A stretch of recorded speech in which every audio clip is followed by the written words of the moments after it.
This week I just want to talk about how to get the most out of your study time. This past week I had the flu, and so I didn't go to work, or I didn't work in my lab.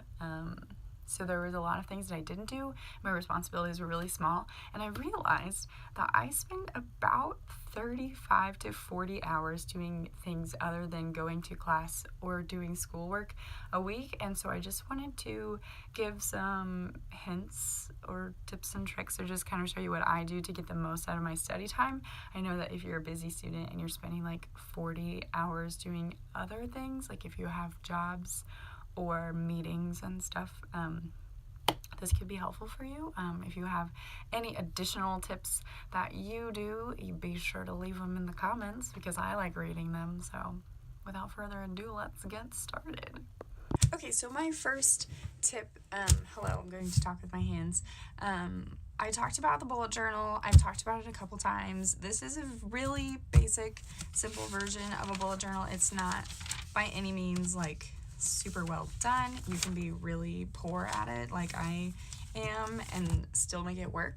But basically the best thing about the bullet journal and using that to study is that I personally have boxes for every hour or every task that I need to get done. I find that having hourly things makes my life a little bit easier, especially if I'm working on big projects.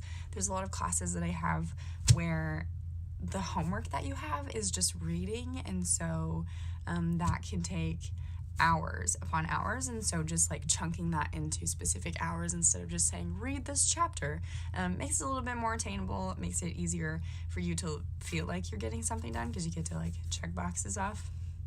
So that is what I do. I like to have about 4 hours a day studying, but sometimes more, sometimes less, just depending on how that's going. And then sometimes if I do have tasks that I need to get done in the class, like my Spanish homework, it might not take me a whole hour.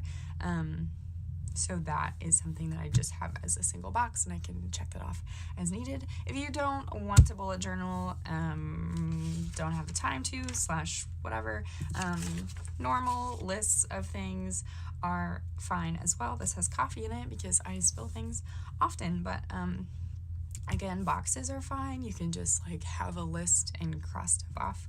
So every time I get something done, I just get to fill in a box. I didn't actually do that, so I'm gonna have to go back.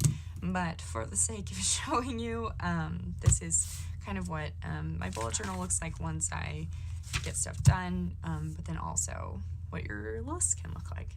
Okay, so the purpose of having the boxes or splitting your things up into tasks, especially with specific time limits, is your brain does better when you chunk things. There is a psychological phenomena, I guess, called chunking.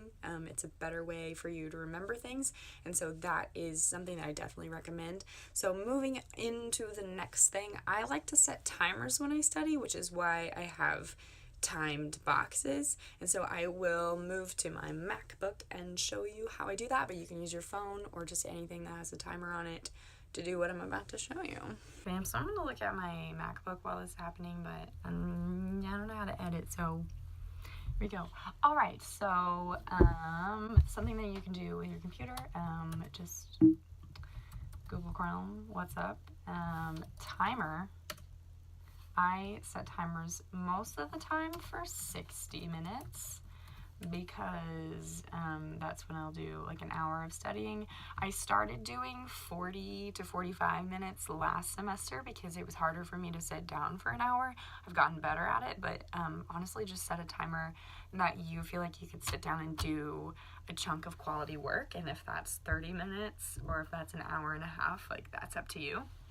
But I would recommend after that taking breaks, so you can take like a 5-minute, do a 20-minute break, just whatever allows you to get everything that you need to get done, but also keeping your mind fresh. And then also just like a little tidbit, I do like fun things in 15 minutes, or things that I'm bad at doing in 15 minutes. So I usually will set a timer to read a book for leisure for 15 minutes every day, which I have been doing, and I like it. I'm on page like 60, and it's only been a couple days, which is crazy because I never read because I don't have time. So anyway, that is a thing. And then also, another thing that you can do on your MacBook,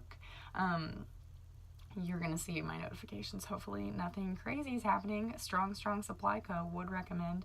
But you can turn your Do Not Disturb on so that you're not getting emails or notifications for things, because it has been proven that when you get notifications or your phone vibrates or whatever, you're distracted from your task, and that will reduce your productivity to that task until you get back in the zone. But it takes time. So every time your phone rings or every time you get an email or a notification on your computer, you're kind of like taking a step back, and then you're not as focused or as productive. And so it's called Deep Work. I will link the podcast below. Still from Hidden Brain NPR. Still recommend. But basically, you want to make sure that the time that you are putting in is really undistracted, undivided. I don't know.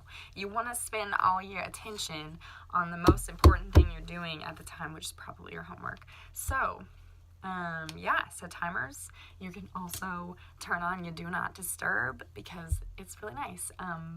Take a 30-minute break from your phone and do your homework. You're going to get much more done than you probably would have otherwise.